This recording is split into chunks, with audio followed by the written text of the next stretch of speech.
အားလုံးမင်္ဂလာပါဒီနေ့အခုပြပေးမှာတော့ပဒီအမြင့်လိုင်းလေးနဲ့တစ်ချက်ပြပေးမယ်เนาะဒါ surprise ဖြစ်သွားအောင်လို့အုပ်ထားတာခွားကနေဖွင့်มาကြည့်ရเนาะ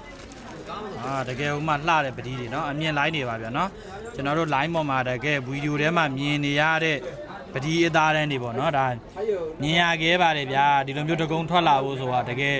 တော်တော်မလွယ်ပါဘူးကြောက်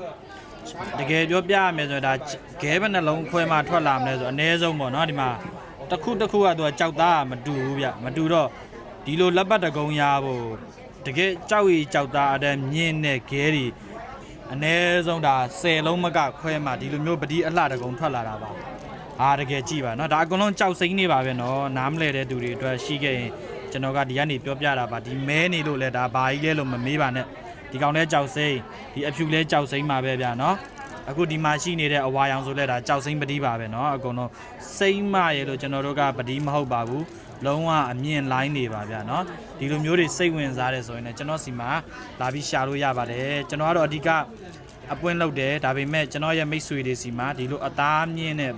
ပတိလက်ပတ်တွေလက်ကောက်တွေအကုန်ရှိပါတယ်ကျွန်တော်ရဲ့စိုင်မှာလည်းလာပြီးတော့ထိုင်ပြီးဝယ်ယူအားပေးလို့ရပါတယ်ခင်ဗျာเนาะကျွန်တော်နန်းရတနာစိုးနာမည်နဲ့စိုင်ဖွင့်ထားပါတယ်အိမ်ငံဖွင့်ထားပါတယ်စိုင်မှာလည်းဒီမှာ AACC ထိုင်ပြီးတော့ air con နဲ့ပေါ့เนาะ AACC လာပြီးကြီးစုဝယ်ယူလို့လည်းရပါတယ်ဗျာเนาะ